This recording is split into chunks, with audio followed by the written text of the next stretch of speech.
nos presentamos a Dios en oración.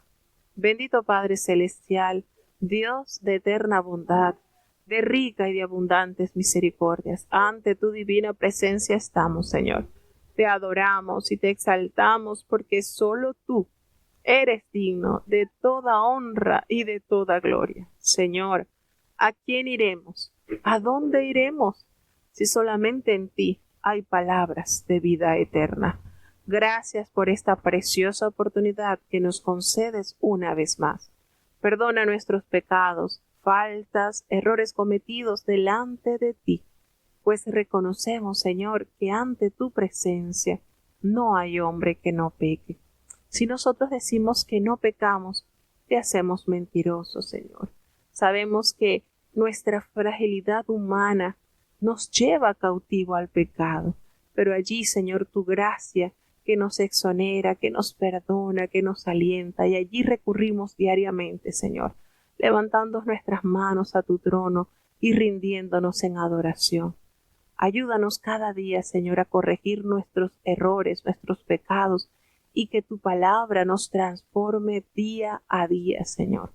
Te presentamos esta programación, cada uno de los hermanos que ya están conectados desde los distintos países, Señor, que están listos para leer tu palabra, para escudriñar, Señor, para vivificarse por medio de tu escritura. Permite que cada uno de los hermanos que están desde los distintos países, desde Colombia, los hermanos que están conectados desde los Estados Unidos, desde Alemania, desde Panamá, los hermanos que están con nosotros desde México, desde Chile, Señor, que en ellos esta bendición los cubra y se pueda cumplir la preciosa promesa extendida en tu palabra, Señor, así como lo revela el profeta Isaías, Padre bueno, cuando nos dice que así como desciende del cielo la lluvia y la nieve y no vuelve allá, sino que harta la tierra y la hace germinar y producir, y da simiente al que siembra, y da pan al que come. Así será tu palabra que sale de tu boca, no volverá a ti vacía, antes hará lo que tú quieras, y será prosperada en aquellos para quienes la has enviado. Señor, prepara nuestras mentes, nuestros corazones, nuestras manos, para entender, para amar y para hacer tu voluntad, Señor. No nos abandones, Señor, te necesitamos. Quédate con nosotros. En el nombre de Jesús te lo hemos pedido todo. Amén.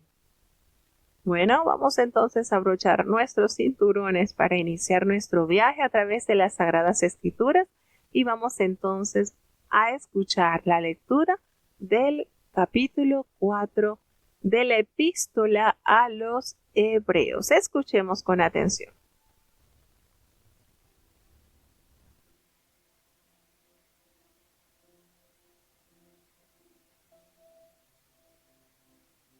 La epístola del apóstol San Pablo a los Hebreos, capítulo 4.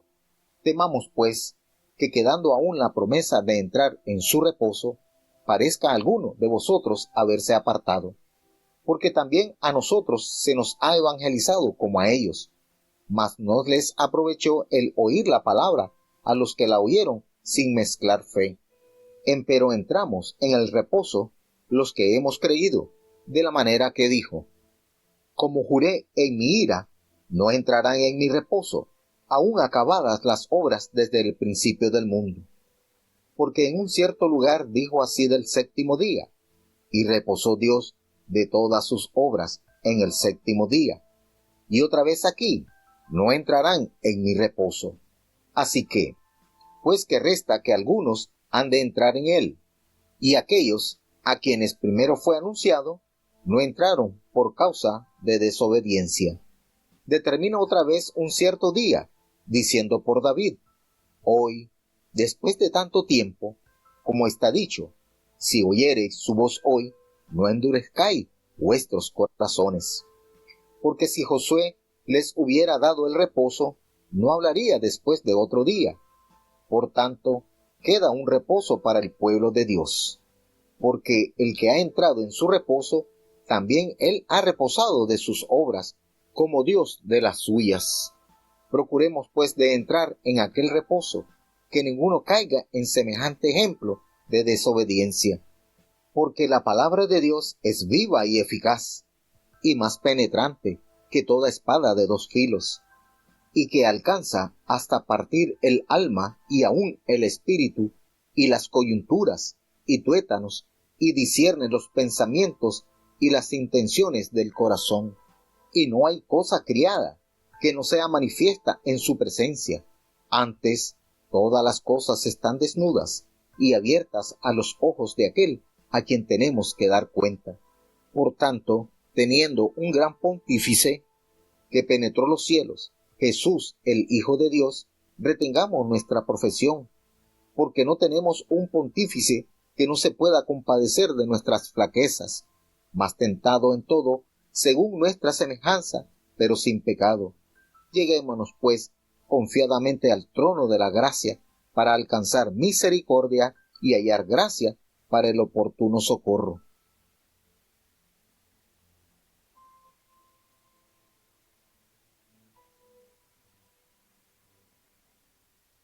Bueno, cuántas riquezas tenemos en este capítulo precioso. Hay un versículo que nosotros debemos de tenerlo muy bien reconocido en este capítulo. Debemos de sabernos de memoria ese versículo, porque realmente nos revela grandes verdades.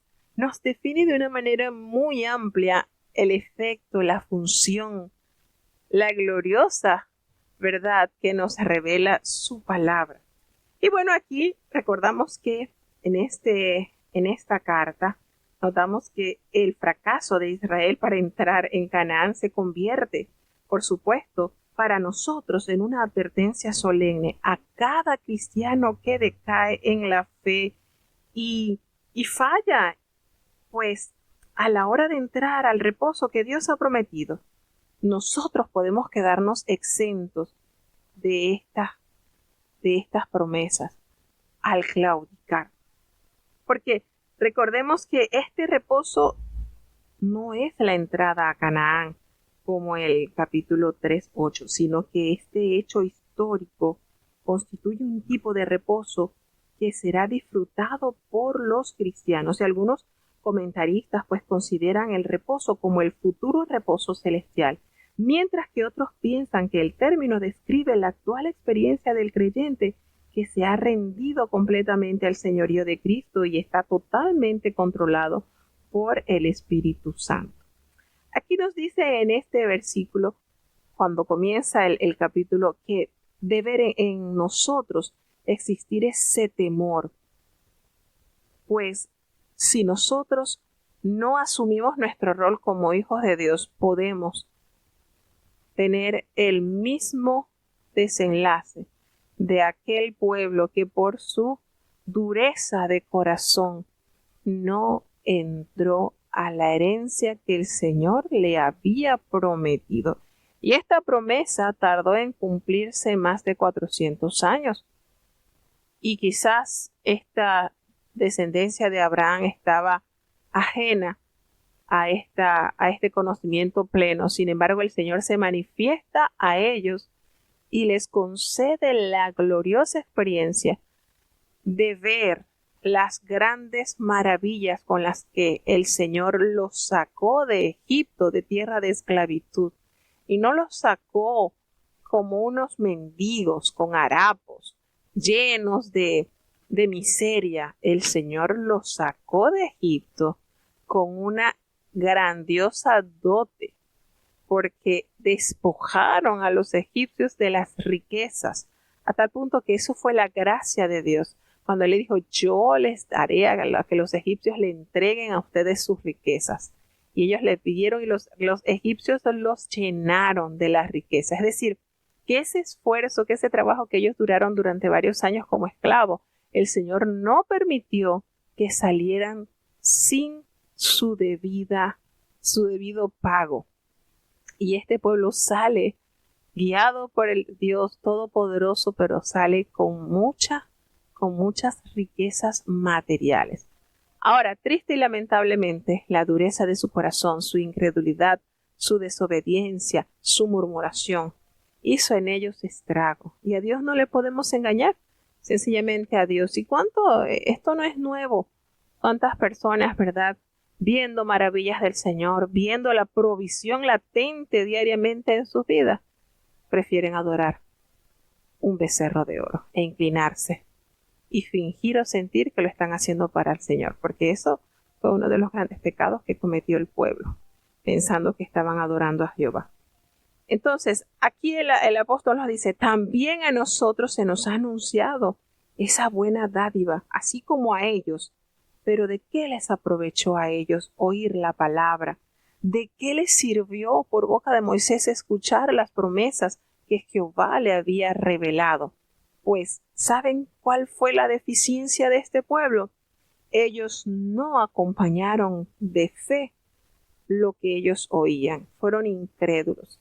Y esa fe que nos permite vencer, que nos permite persistir, que nos permite abrazar, que nos permite alcanzar las promesas, ellos carecían de esta fe. Entonces, ¿les sirvió en algo haber visto, haber escuchado? No la mezclaron con fe. Por lo que y hace la salvedad, pero los que hemos creído, sí entramos en el reposo, así como el Señor lo dijo. Por tanto, juré en mi ira, no entrarán en mi reposo. Fíjense cómo esta manera preciosa de argumentar las verdades de la historia del pueblo y lo que se está experimentando en nuestros días a través de lo que decía el apóstol, y es sustentándolo por medio de la palabra de Dios. Y eso es lo que hace que estas enseñanzas teológicas se llenen de la evidencia de que es de Dios. Expresa una verdad y la sustenta con la palabra del Señor. Entonces nos damos cuenta que el mero escuchar el Evangelio no es suficiente, también debe ser creído. Y los que creen son los que entran en el reposo, al que no pudieron acceder los israelitas incrédulos. Las obras suyas acabadas antes de la fundación del mundo, esto parece que nos alude a la obra divina de la creación. Entonces, en cierto lugar él dijo así del séptimo día, aunque las obras suyas estaban acabadas desde la fundación del mundo, en cierto lugar dijo así del séptimo día, y reposó Dios de todas sus obras en el séptimo día. Y otra vez aquí nos dice, no entrarán en mi reposo. Entonces, a través de David, Dios promete otro reposo que Israel no alcanzó a disfrutar, y es el descanso que se encuentra en Cristo. Entonces, por tal motivo, puesto que algunos de ellos, por falta que algunos de ellos entren en él, y aquellos a quienes primero se les había anunciado esta buena nueva, no entraron a causa de su desobediencia. Y otra vez lo determina en un día diciendo, en cierto tiempo diciendo por medio de David, si oyereis hoy su voz, no endurezcáis vuestros corazones, recordando este suceso histórico vivido por el pueblo, como lo hicieron en aquel día, el día de la provocación. Entonces, porque si a Josué les hubiera dado, si Josué les hubiese dado el reposo, pues no hablarían después de otro día. Entonces, queda un reposo. ¿Para quién es ese reposo? Para el pueblo de Dios.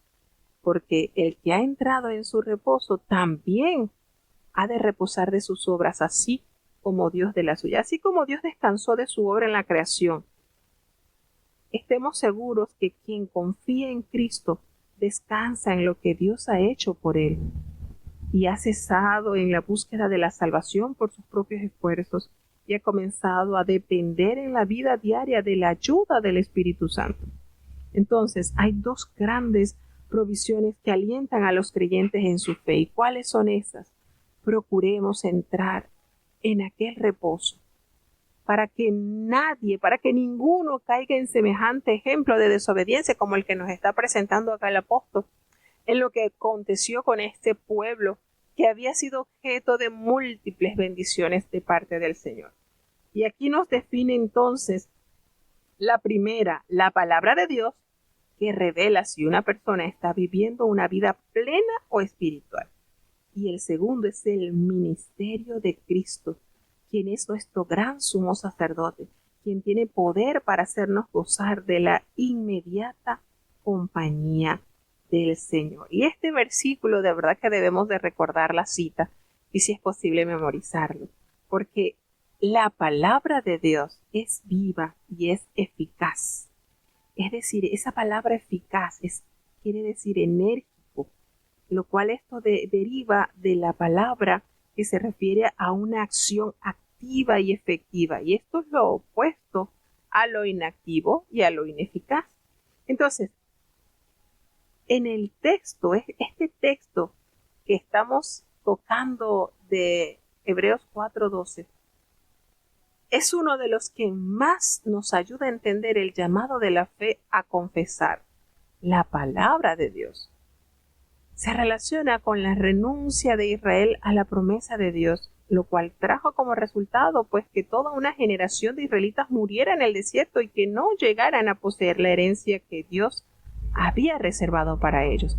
Y en este contexto, la Biblia dice de sí misma, la palabra de Dios es viva y eficaz. Y el término que aquí se traduce palabra es el vocablo griego logos.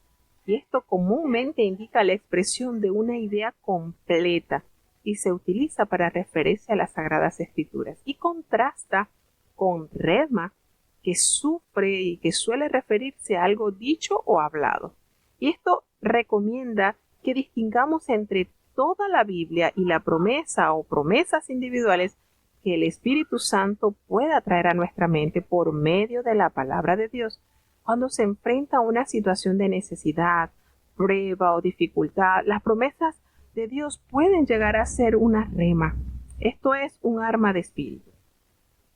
La palabra de Dios, como lo dice Efesios 6:17, la autoridad que posee esta palabra es la que viene de la Biblia. La palabra de Dios es el logos, eso es el logos completo. Su importancia inmediata reside en que el Señor ha hablado y la palabra al alma por medio de su espíritu y despierta la fe, igual que como hizo con Israel cuando le señaló su herencia.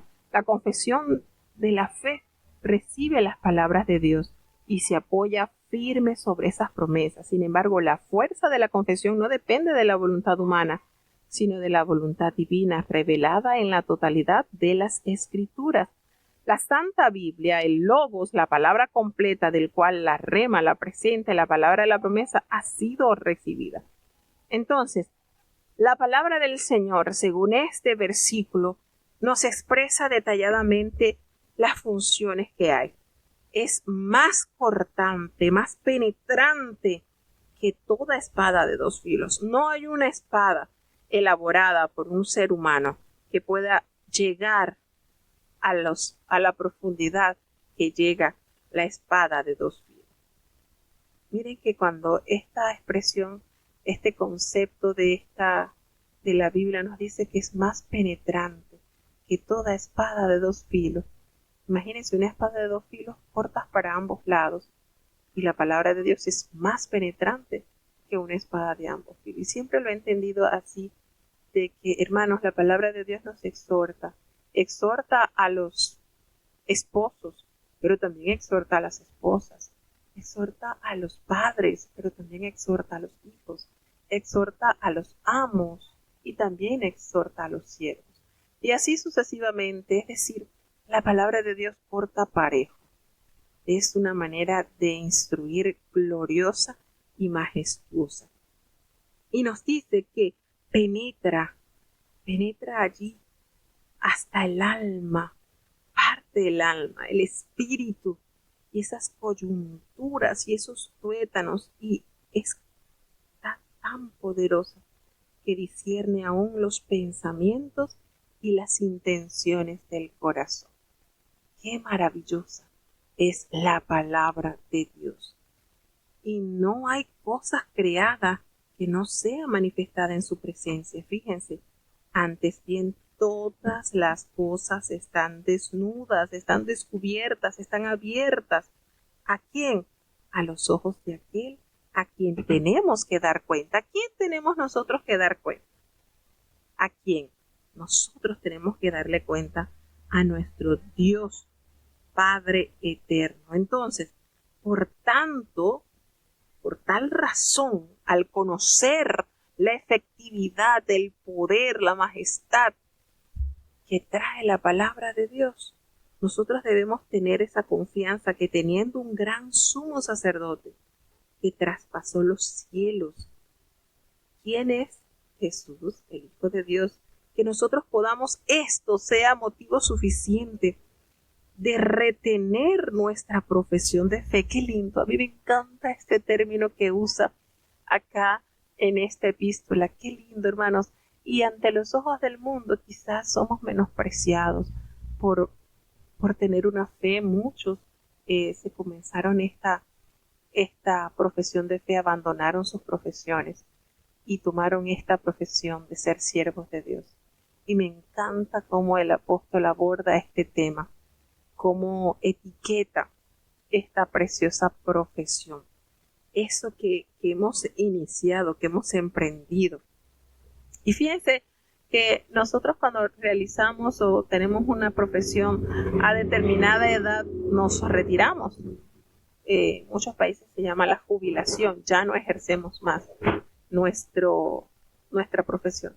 Pero eso no es así en el pueblo de Dios. Nosotros nunca nos retiramos. En el mundo actual podemos decir, bueno, hay una gran admiración por X persona que fue un gran doctor o fue un gran médico, fue una persona muy eficiente, pero en el ámbito espiritual no es así. Nosotros podemos decir, bueno, este era un gran siervo, predicaba, sanaba, no, porque esto va a serlo siempre hasta el final de sus días. Nuestra jubilación está en el cielo, sencillamente en el cielo. Nosotros no tenemos un sumo sacerdote que no se pueda compadecer de nuestras debilidades. ¿No les parece precioso saber esta verdad? Él fue tentado en todo, el Señor fue tentado en todo, según nuestra semejanza, pero un momento no pecó. Y ahí radica su fortaleza y su perfección. Así que nosotros tenemos la oportunidad de acercarnos a Él confiadamente, a ese trono de la gracia, para que nosotros podamos alcanzar esa misericordia y hallar esa gracia para ese oportuno socorro que nos hará temblar o hacer que nuestros cimientos quizás tiemblen. Pero qué lindo es esta manera, estas palabras que nos llenan de fortaleza. Acerquémonos sin ninguna reserva, con franqueza, confiadamente. Nos presentamos ante el trono de la gracia, no del castigo, para obtener misericordia por lo pasado y gracia para el presente y el futuro. Entonces, hermanos, esto que nos manifiesta estas verdades nos alienta, nos llena de esperanza y de saber que tenemos ese sumo sacerdote que se compadece de nosotros. La epístola del apóstol San Pablo a los Hebreos, capítulo 5. Porque todo pontífice tomado de entre los hombres es constituido a favor de los hombres en lo que a Dios toca, para que ofrezca presentes y sacrificios por los pecados, que se pueda compadecer de los ignorantes y extraviados, pues que él también está rodeado de flaqueza, y por causa de ella debe, como por sí mismo, así también por el pueblo, ofrecer por los pecados. Ni nadie toma para sí la honra, sino el que es llamado de Dios como a Aarón. Así también Cristo no se glorificó a sí mismo, haciéndose pontífice, mas el que le dijo, tú eres mi hijo, yo te he engendrado hoy. como también dice en otro lugar, tú eres sacerdote eternamente, según el orden de Melquisedec, el cual, en los días de su carne, ofreciendo ruegos y súplicas con gran clamor y lágrimas al que le podía librar de la muerte, fue oído por su reverencial miedo. Y aunque era hijo, por lo que padeció, aprendió la obediencia. Y consumado, vino a ser causa de eterna salud a todos los que le obedecen, nombrado de Dios pontífice según el orden de Melquisedec, del cual tenemos mucho que decir y dificultoso de declarar, por cuanto sois flacos para oír. Porque debiendo ser ya maestros a causa del tiempo, tenéis necesidad de volver a ser enseñados cuáles sean los primeros rudimentos de las palabras de Dios, y habéis llegado a ser tales que tengáis necesidad de leche y no de manjar sólido, que cualquiera que participa de la leche es inhábil para la palabra de la justicia, porque es niño. Mas la vianda firme es para los perfectos, para los que por la costumbre tienen los sentidos ejercitados en el discernimiento del bien y del mal.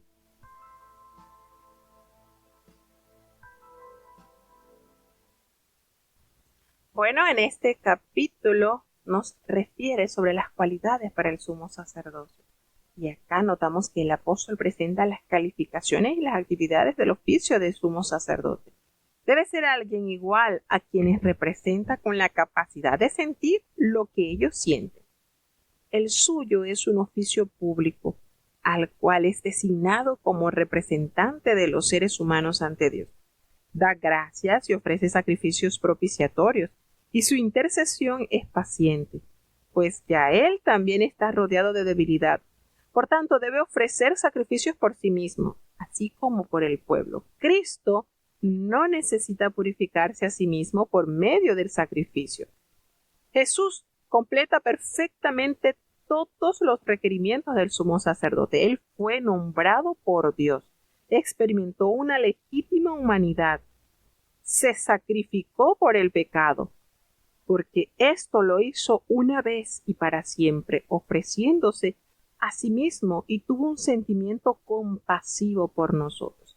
Entonces, notamos que el apóstol introduce el concepto de un sacerdocio como el de Melquisedec, el cual se desarrolla más ampliamente en el capítulo 7. Más adelante vamos a escudriñar más sobre este personaje. Y la oración de Jesús en el huerto de Getsemaní era la que el Padre esperaba cuando dice: y Cristo en los días de su carne, ofreciendo ruegos y súplicas con gran clamor y lágrimas al que le podía librar de la muerte. Él fue oído a causa de su temor reverente, y aunque él era hijo, él padeció, y él aprendió a través de la sujeción, de la obediencia. Entonces, notamos que su oración, la oración de Jesús que él presentó allí precisamente en el huerto de Getsemaní, era la que el Padre deseaba ver, deseaba escuchar, y su oración fue escuchada a causa de su temor reverente, y esto es su sumisión respetuosa a la voluntad de Dios. Jesús fue perfeccionado no en un sentido moral, debido a que siempre poseyó ese tipo de perfección, sino en el sentido de ser preparado como autor de la eterna salvación. Y nos hace referencia en el versículo 12 al 14, nos hace referencia sobre la inmadurez espiritual, porque debiendo ya ser maestro, su falta de solicitud a la hora de escuchar dio lugar a un retraso en el crecimiento espiritual. Entonces, fíjense cómo nos dice este capítulo. Acerca de esto tenemos mucho que decir y difícil de explicar, por cuanto os habéis hecho tardos para oír. Fíjense cómo expresa la condición en la cual están los receptores de esta epístola. Hay muchas cosas que explicar que son difíciles, pero ustedes se han tardado para oír, han sido negligentes, porque ya ustedes debían ser maestros. desde hace tanto tiempo y ustedes ahora tienen necesidad de que se les vuelva a enseñar las cosas básicas, las cosas principales, lo que es primordial en el conocimiento de la palabra de Dios. Y ustedes han llegado a tal punto que ahora vuelven a tener necesidad de leche y no de alimento sólido.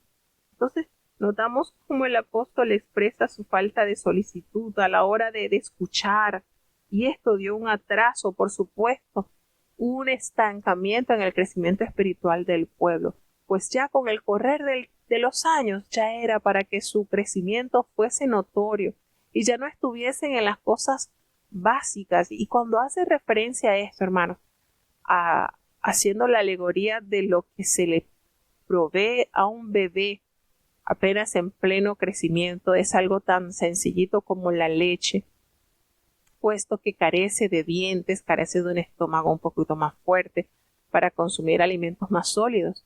Entonces hay que darle la debida alimentación debido a su fragilidad. Y le hace esta alegoría diciéndole: ustedes no han avanzado, ustedes no han crecido. Ustedes ya a estas alturas es para que ustedes estén comiendo vianda. Ya cuando un niño ha corrido el tiempo y ya tiene sus dientes, ya tiene un estómago más fuerte, entonces se le suministra alimento de modo que su desarrollo, porque ¿qué sucede? Va a necesitar mayor energía, puesto que el desarrollo de su cuerpo se lo va a exigir al comenzar a gatear, al comenzar a caminar, al comenzar a correr. La leche no será suficiente. Entonces el apóstol le hace referencia aquí a este atraso, porque todo aquel que participa de la leche es una persona inexperta en la palabra de justicia, porque es un niño, carece de la capacidad del aprendizaje, carece del tiempo, no posee las herramientas necesarias para poder ingerir lo que realmente es sólido. Y fíjense cómo les expresa la condición en la cual estaba. Ese alimento sólido es para aquellos que han alcanzado una madurez, aquellos que han crecido, aquellos que tienen sus sentidos ejercitados en el entendimiento de lo que realmente es bueno para hacerlo y lo que es malo para no hacerlo, porque allí consiste la sabiduría y el temor de Dios, cuando nosotros sabemos hacer lo bueno y lo hacemos, y reconocemos lo malo y lo evitamos, nos negamos a caer en esa desobediencia. ¿Seguimos avanzando?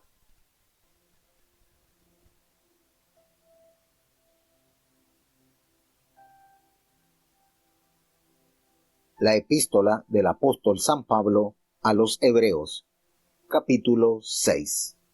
Por tanto, dejando la palabra del comienzo en la doctrina de Cristo, vamos adelante a la perfección, no echando otra vez el fundamento del arrepentimiento de obras muertas y de la fe en Dios, de la doctrina de bautismo y de la imposición de manos y de la resurrección de los muertos y del juicio eterno.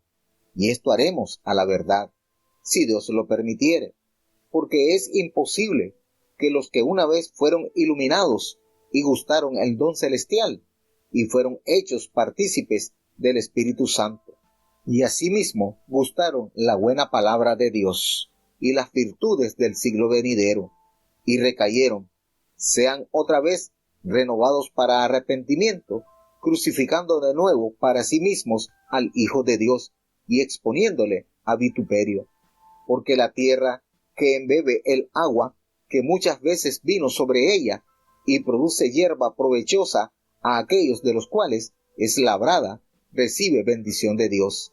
Mas la que produce espinas y abrojos es reprobada y cercana de maldición, cuyo fin será el ser abrasada. Pero de vosotros, oh amados, esperamos mejores cosas y más cercanas a salud, aunque hablamos así, porque Dios no es injusto para olvidar vuestra obra y el trabajo de amor que habéis mostrado a su nombre, habiendo asistido y asistiendo aún a los santos. Mas deseamos que cada uno de vosotros muestre la misma solicitud hasta el cabo, para cumplimiento de la esperanza, que no os hagáis perezosos, mas imitadores de aquellos que por la fe y la paciencia heredan las promesas. Porque prometiendo Dios a Abraham No pudiendo jurar por otro mayor, juró por sí mismo, diciendo: de cierto te bendeciré, bendiciendo, y multiplicando te multiplicaré. Y así, esperando con largura de ánimo, alcanzó la promesa, porque los hombres ciertamente por el mayor que ellos juran, y el fin de todas sus controversias es el juramento para confirmación, por lo cual, queriendo Dios mostrar más abundantemente a los herederos de la promesa la inmutabilidad de su consejo, interpuso juramento, para que por dos cosas inmutables, en las cuales es imposible que Dios mienta, tengamos un fortísimo consuelo, los que nos acogemos a trabarnos de la esperanza propuesta, la cual tenemos como segura y firme ancla del alma, y que entra hasta dentro del velo, donde entró por nosotros como precursor Jesús, hecho pontífice eternalmente, según el orden de Melquisedec. Bueno, degustarnos de estas delicias, de las verdades que nos revela su palabra y de las formas de advertirnos de los peligros a los cuales estamos expuestos. Por eso no podemos decir, no, eso era para los hebreos, yo no soy hebreo y en esto no puedo caer o no estoy, yo no estoy aquí expenso a que yo caiga en estas situaciones. Hermano, la palabra de Dios es tan vigente como cuando se escribió. Y tenemos peligro, corremos peligro de no avanzar dentro del pueblo de Dios. Por eso que el apóstol recomienda, dejando ya esos rudimentos de la doctrina de Cristo, vamos adelante a la perfección. No echando otra vez el fundamento del arrepentimiento de obras muertas, de la fe en Dios. Entonces, aquí el apóstol nos dice, las 6 doctrinas mencionadas constituyen los principios fundamentales de la vida espiritual y los fundamentos no son para ser colocados de nuevo, sino para construir sobre ellos. Y esto no puede ser logrado sin depender de la ayuda de Dios. Entonces, no estamos nosotros llamados a estar estancados. Estamos llamados a avanzar, a crecer. Y el lenguaje que se usa en los versículos 4 y 6, en los versículos 4 y 5, describen claramente a aquellos que han experimentado la gracia salvadora de Dios. Y el lenguaje del versículo 6 indica una completa renuncia de Cristo, un abandono deliberado y definitivo de la fe cristiana. La gente aludida aquí no son arrepentidos, sino apóstatas. No solo han caído en pecado, sino que han renunciado a Cristo, se han convertido en gente semejante a los que crucificaron a Cristo. Y qué duro es esto, ¿verdad?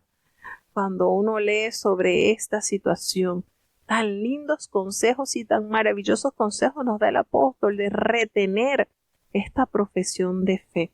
Sin embargo, no deja de hablar de aquellos que han caído, que han abandonado, que han mudado la verdad de Dios por algo pasajero.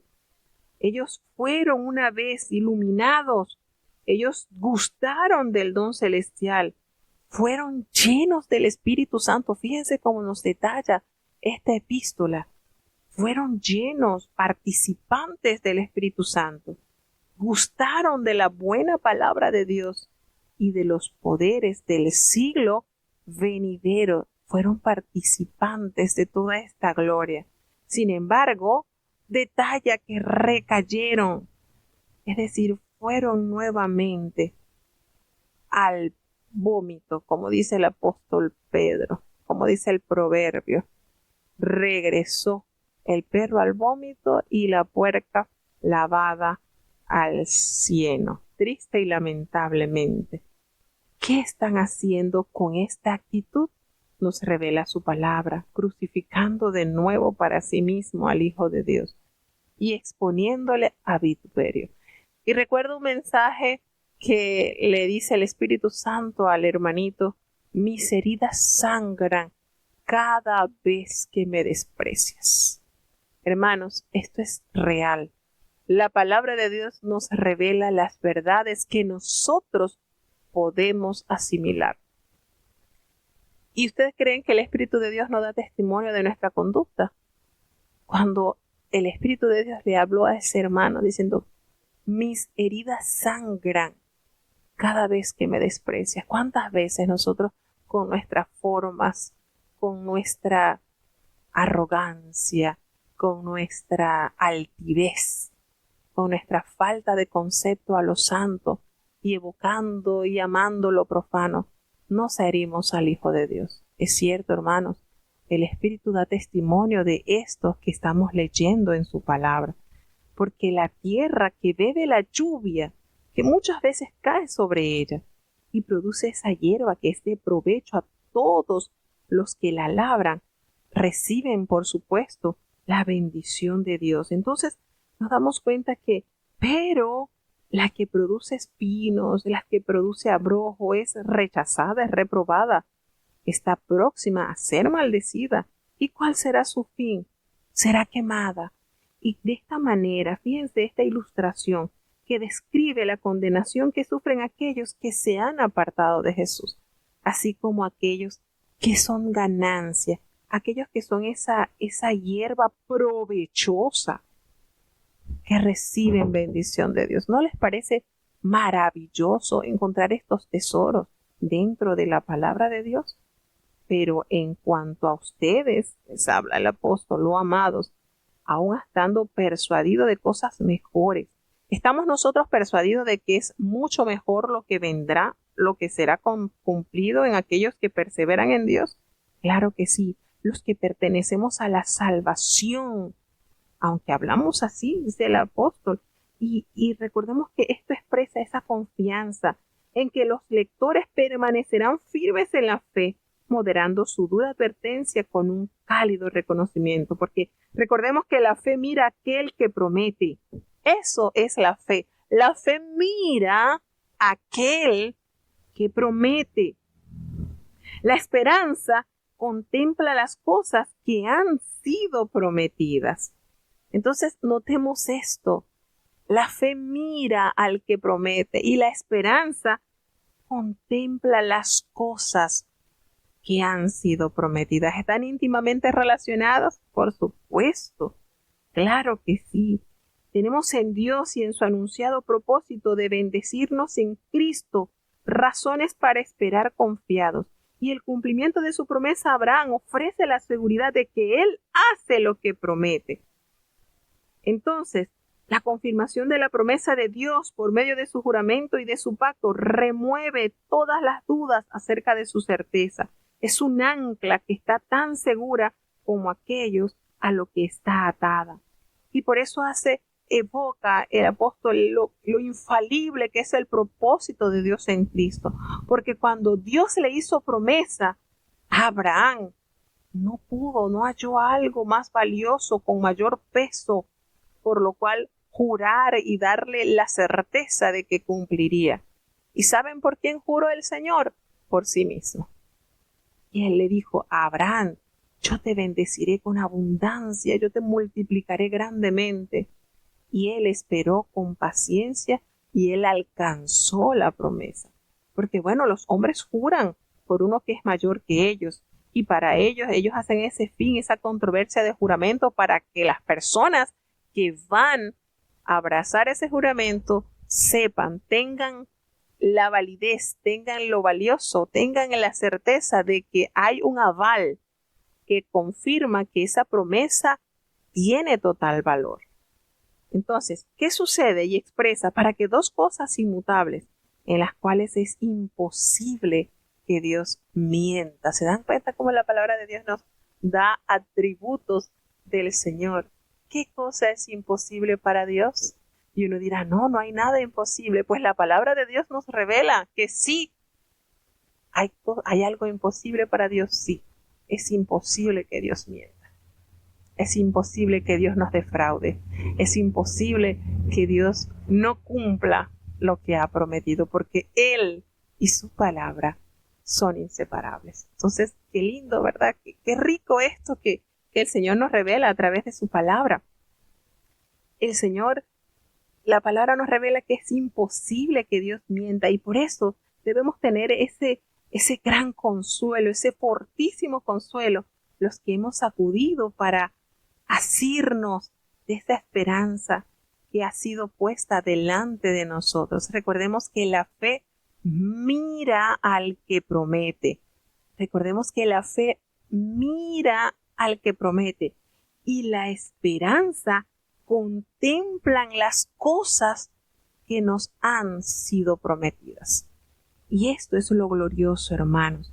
Esto es lo maravilloso. Esa esperanza que está puesta delante de nosotros.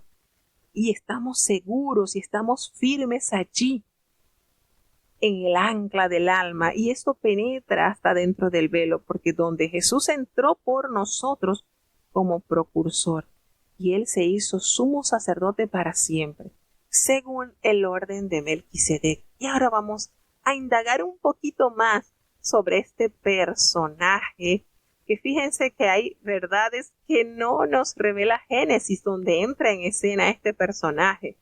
¿Y no les parece curioso que Melquisedec, que era rey de Salem, era sacerdote en Salem, estos estaban habitados por paganos, no era el pueblo de Israel el que vivía en Salem en esa época, pero allí estaba?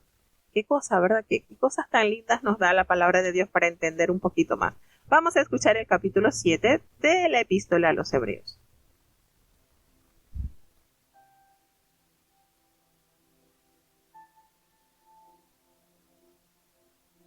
La Epístola del apóstol San Pablo a los Hebreos, capítulo 7. Porque este Melquisedec, rey de Salem, sacerdote del Dios Altísimo, el cual salió a recibir a Abraham, que volvía de la derrota de los reyes, y le bendijo, al cual asimismo dio a Abraham los diezmos de todo. Primeramente él se interpreta rey de justicia, y luego también rey de Salem, que es rey de paz, sin padre, sin madre, sin linaje, que ni tiene principio de días, ni fin de vida, mas hecho semejante al Hijo de Dios, permanece sacerdote para siempre. Mirad pues cuán grande fue este, al cual aún Abraham, el patriarca, dio diezmos de los despojos. Y ciertamente, los que de los hijos de Leví toman el sacerdocio, tienen mandamiento de tomar del pueblo los diezmos según la ley. Es a saber, de sus hermanos, aunque también hayan salido de los lomos de Abraham. Mas aquel cuya genealogía no es contada de ellos, tomó de Abraham los diezmos y bendijo al que tenía las promesas. Y sin contradicción alguna, lo que es menos es bendecido de lo que es más. Y aquí, ciertamente, los hombres mortales toman los diezmos, mas allí aquel del cual está dando testimonio que vive. Y, por decirlo así, en Abraham fue diezmado también Leví, que recibe los diezmos, porque aún estaba en los lomos de su padre, cuando Melquisedec le salió al encuentro. Si pues la perfección era por el sacerdocio levítico, porque debajo de él recibió el pueblo de la ley, ¿qué necesidad había aún de que se levantase otro sacerdote según el orden de Melquisedec, y que no fuese llamado según el orden de Aarón? Pues mudado el sacerdocio, necesario es que se haga también mudanza de la ley, porque aquel del cual esto se dice, de otra tribu es, de la cual nadie asistió al altar, porque notorio es que el Señor nuestro nació de la tribu de Judá, sobre cuya tribu nada habló Moisés tocante al sacerdocio. Y aún más manifiesto es, si a semejanza de Melquisedec se levanta otro sacerdote, el cual no es hecho conforme a la ley del mandamiento carnal, sino según la virtud de vida indisoluble. Pues se da testimonio de él, tú eres sacerdote para siempre, según el orden de Melquisedec. El mandamiento precedente, cierto, se abroga por su flaqueza e inutilidad, porque nada perfeccionó la ley, mas hízolo la introducción de mejor esperanza, por la cual nos acercamos a Dios, y por cuanto no fue sin juramento, porque los otros, cierto sin juramento, fueron hechos sacerdotes, mas éste con juramento, por el que le dijo, juró el Señor, y no se arrepentirá. Tú eres sacerdote eternamente, según el orden de Melquisedec. Tanto de mejor testamento es hecho fiador Jesús, y los otros cierto fueron muchos sacerdotes, en cuanto por la muerte no podían permanecer. Mas éste, por cuanto permanece para siempre, tiene un sacerdocio inmutable, por lo cual puede también salvar eternamente a los que por él se allegan a Dios, viviendo siempre para interceder por ellos. Porque tal pontífice nos convenía, santo, inocente, limpio, apartado de los pecadores y hecho más sublime de los cielos, que no tiene necesidad cada día, como los otros sacerdotes, de ofrecer primero sacrificios por sus pecados y luego por los del pueblo, porque esto lo hizo una sola vez, ofreciéndose a sí mismo. Porque la ley constituye sacerdotes a hombres flacos, mas la palabra del juramento, después de la ley, constituye al Hijo hecho perfecto para siempre. Bueno, ¿qué les parece este capítulo enteramente relacionado con este sacerdote? ¿Y no les parece maravilloso? La palabra de Dios en el Antiguo Testamento nos menciona a Melquisedec solamente en 2 oportunidades. En Génesis, cuando Abraham le entrega los diezmos, y en el libro de los Salmos. Y aquí en el Nuevo Testamento hay un capítulo entero que nos describe grandezas, que nos describe maravillosos detalles que nos da sobre Melquisedec. ¿Qué tanto conocemos de Melquisedec? ¿Qué tanto hemos indagado sobre Melquisedec? Y fíjense los detalles, las grandezas que nos da este capítulo sobre este ilustre personaje. ¿No les parece maravilloso cómo es la palabra de Dios? Si nosotros solamente leyéramos el Antiguo Testamento, careceríamos de toda esta información y de todos estos detalles que nos muestra la verdad de Dios. Por eso que la palabra de Dios debe ser ingerida así, de una manera pausada, de una manera que podamos ir ensamblando todas las piezas e ir comprendiendo de manera clara lo que el Señor nos quiere enseñar. Entonces, nos damos cuenta que Melquisedec, qué nombre, ¿verdad? Este hombre, este siervo es mencionado pues solamente en el libro de Génesis, precisamente en el capítulo 14, desde los versículos 18 al 20. Allí entra en escena Melquisedec. Y Melquisedec también es nombrado en el Salmo 110, versículo 4. Solamente en estas 2 referencias, y miren lo breve que son. Vamos a resumir que son 4 versículos, 3 del capítulo de Génesis, en el capítulo 14, del 18 al 20, y en el versículo 4 del Salmo 110. Allí solamente vamos a leer sobre Melquisedec, que es un tipo de Cristo en su ministerio como sumo sacerdote, y hace alusión, como Melquisedec, Jesucristo es un sacerdote universal y es rey al mismo tiempo. ¿Se dan cuenta de la doble función que contemplaba Melquisedec? Y el silencio en torno a los ancestros de Melquisedec, sus antecedentes sacerdotales, su nacimiento, su muerte. Esto, hermano, ilustra el eterno e inconmovible sacerdocio de Cristo. Es una manera de que podamos avanzar y entender un poquito más. Melquisedec es más grande que los sacerdotes levíticos. ¿Por qué? Porque aun cuando ellos recibían diezmos de los descendientes de Abraham, el hecho de que Abraham dio los diezmos a Melquisedec y fue bendecido por él, establece la superioridad de él. Los sacerdotes levíticos, como hombres mortales, estaban sujetos a muerte, pero de la muerte de Melquisedec no se hace mención. De ahí que este sea un tipo representante de Cristo que vive para siempre. Y me causa curiosidad cuando detalla que aún Fíjense que no sé si ustedes habían caído en consideración de esto, que nos hace referencia que sobre la genealogía que no es contada de Melquisedec, pues Abraham le entregó los diezmos y él bendijo al que tenía las promesas. ¿Quién tenía las promesas de Dios? Abraham. Y Melquisedec derrama sobre él bendición. De hecho, cuando usted lee el capítulo 14, usted se da cuenta que Melquisedec lo recibe a él con banquete de gente importante, con pan, con vino. No fue que recibió los diezmos y ya, listo, vete, ya cumpliste. No, hubo una retribución, hubo una admiración de parte de Melquisedec hacia Abraham, siervo de Dios. Y sin duda alguna, el menor es bendecido por el mayor. ¿Qué les parece esta expresión? Y él recibió los diezmos.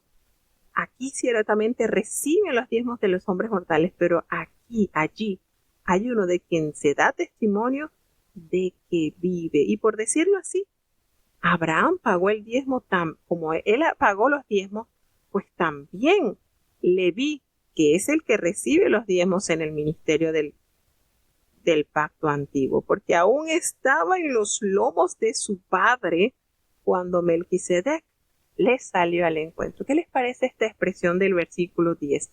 Aún estaba Leví en los lomos de Abraham, porque si ustedes toman en consideración, aún Abraham no había engendrado a Isaac.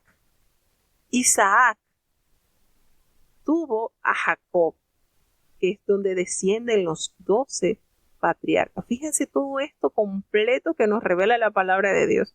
Esto es algo así como que si nos abren la cortina y vemos más allá de lo que estaba allí en la cortina. Y él, fíjense esto, aún estaba en los lomos de su padre cuando Melquisedec le salió al encuentro. ¿Qué les parece esto? Y sabemos que Isaac engendró a Esaú y a Jacob, y entonces Jacob a los 12 patriarcas. ¿Qué pasa? De allí entonces, de la tribu de Leví, el Señor se toma como primogénito para uso exclusivo de los oficios santos, como es de la rama de Aarón, los sacerdotes, y los levitas para el cuidado, para todas las atenciones que deben tener el templo, que debía tener en la época de Moisés. No estaba el templo, pero estaba el tabernáculo, que era una tienda desarmable, y ellos estaban a cargo de esto. Entonces, fíjense todas estas cosas que la palabra de Dios nos revela. Qué interesante y qué maravilloso es lo que nos detalla. Entonces, Abraham representó a todo Israel cuando pagó diezmos a Melquisedec. ¿Qué les parece esto? Entonces, el hecho de que Cristo haya nacido de la tribu de Judá y no en la de Leví subraya la inauguración de un nuevo orden sacerdotal.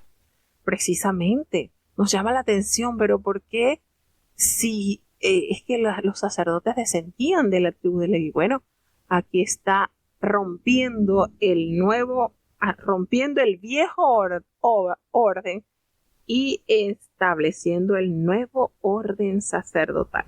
Y notamos entonces y esto aún es más manifiesto si a semejanza de Melquisedec se levanta un sacerdote distinto, y no constituirlo conforme a la ley del mandamiento acerca de la descendencia, sino según ese poder, el poder de una vida indestructible. Entonces aquí se utiliza esta palabra distinto, que significa otro de la misma clase. No, y nos damos cuenta que es un orden completamente diferente. El sacerdote de Cristo supera el sacerdocio levítico, y el primer pacto probó ser débil e inútil en ofrecer pleno acceso a la presencia de Dios o completar preparación para compartir su compañía. Por tanto, tuvo que ser anulado y reemplazado por una mejor esperanza en aquello en lo que se había fallado. Entonces, nos damos cuenta que el sacerdocio de Jesús invalida el sacerdocio de Aarón, porque el suyo fue establecido por un juramento solemne de Dios, y los hombres no prestan juramento en cuestiones triviales. Las ministraciones sacerdotales de Jesús son infinitas, hermanos, son invariables y nos permite ofrecer. Él nos concede una salvación a la que nada falta, no hace falta nada. El Señor lo llena todo y la salvación total, la salvación total a la humanidad demanda un perfecto sumo sacerdote y un perfecto sacrificio por los pecados. Por tal motivo, la ley que constituye sumos sacerdotes a los débiles hombres por la palabra del juramento posterior a la ley, ¿quién lo hizo ahora? El Hijo, que es hecho perfecto para siempre.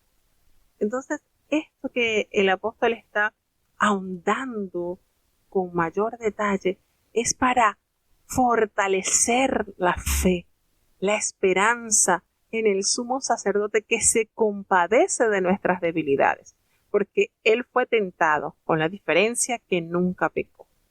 Entonces todo esto, mientras nosotros más le conocemos, más le agradecemos, más le amamos, más sentimos la deuda que tenemos a él.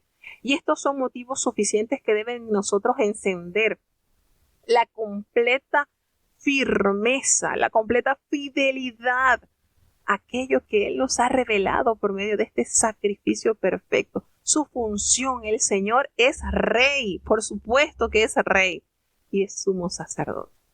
Fíjense las funciones que abarca Él. El Señor es Rey de Reyes, Señor de Señores, nuestro sumo sacerdote, el que se ofreció, el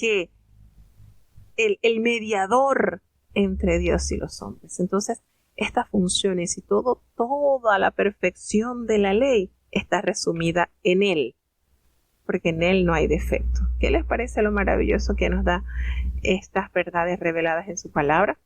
Bueno, vamos entonces a tener la oración de cierre.